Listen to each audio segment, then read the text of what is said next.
Congress MLC అభ్యర్థులు ఎవరన్నా ఉత్కంఠకు end card వేసింది హస్తం పార్టీ. పార్టీ ప్రజల కోసం నిత్యం ఆరాటమే కాదు, పోరుబాట పట్టిన ఇద్దరు అభ్యర్థులను ఖరారు చేసింది. చివరి నిమిషంలో మార్పులు చేసినా అంతా మంచి కోసమే అంటుంది గ్రాండ్ ఓల్డ్ పార్టీ. ఇంతకీ ఆ అభ్యర్థులు ఎవరు? వారి బ్యాక్గ్రౌండ్ ఏంటి?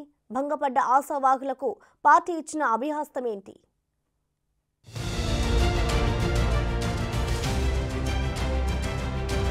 ఎమ్మెల్యే కోటాలో కాంగ్రెస్ పార్టీ ఎమ్మెల్సీ అభ్యర్థులు ఖరారయ్యారు. 2 స్థానాలకు గాను మహేష్ కుమార్ గౌడ్, బల్మూర్ వెంకట్ పేర్లను ఏఐసీసీ ఫైనల్ చేసింది. చివరి నిమిషంలో ఎవరు ఊహించని మార్పు చేసింది కాంగ్రెస్ హైకమాండ్.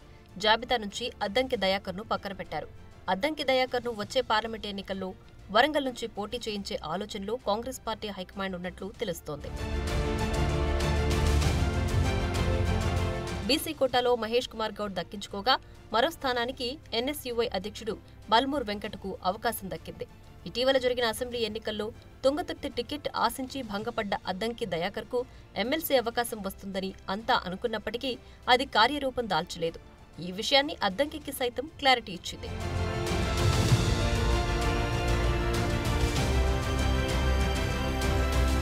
మహేష్ కుమార్ గౌడ్ పీసీసీలో చాలా కీలకంగా ఉన్నారు. వర్కింగ్ ప్రెసిడెంట్ కూడా. మొన్నటి ఎన్నికల్లో వెంకట్ హుజూరాబాద్ టికెట్ ఆశించారు. మహేష్ నిజామాబాద్ అర్బన్ టికెట్ ఆశించారు. కానీ వారి ఆశలు నెరవేరలేదు. రేవంత్ రెడ్డి కామారెడ్డి నుంచి పోటీ చేయడంతో కామారెడ్డి టికెట్ ఆశించిన షబ్బీర్ అలీని నిజామాబాద్ అర్బన్ నుంచి పోటీ చేయించారు. దాంతో మహేష్ కుమార్ గౌడ్కు టికెట్ దక్కలేదు. దీంతో వెంకట్, మహేష్లకు ఈసారి ఎమ్మెల్సీలుగా అవకాశం కల్పించింది కాంగ్రెస్ హైకమాండ్.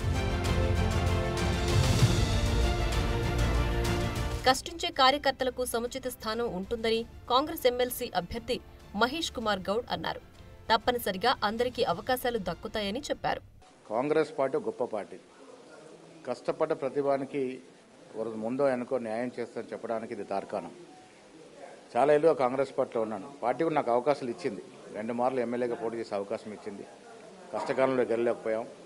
మొన్న కూడా ఎమ్మెల్యే సీట్ రావాల్సి ఉండి కొన్ని అనివార్య కారణాల వల్ల మైనార్టీ కొరకు నేను సీట్ వదులుకోవడం జరిగింది.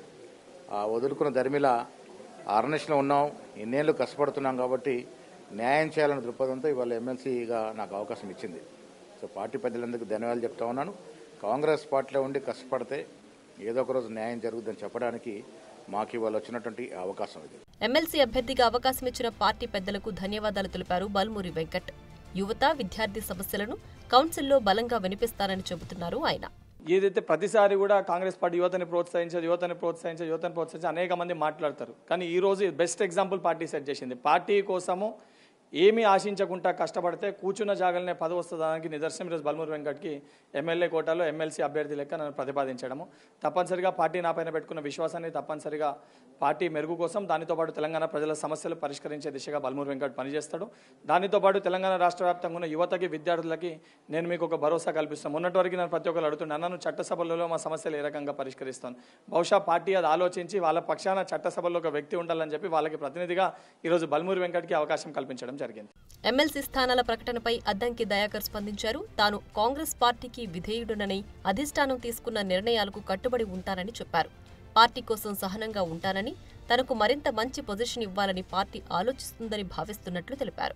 ఎమ్మెల్యే, ఎమ్మెల్సీ అంశంలో పార్టీ తీసుకున్న నిర్ణయం పట్ల చాలా మంది నా అభిమానులకు, తర్వాత పార్టీ అభిమానులకు కొంత ఇబ్బందికరమైన పరిస్థితి వచ్చి ఉంటుంది. బట్ పార్టీ కొరకు మనం సహనంతో ఉందాం. పార్టీ నన్ను ఇంకా మరింత మంచి పొజిషన్ కొరకు ఆలోచిస్తుండొచ్చు.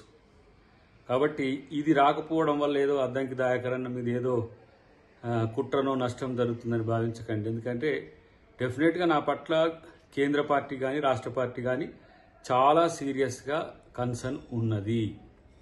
అది నాకు కూడా తెలుసు.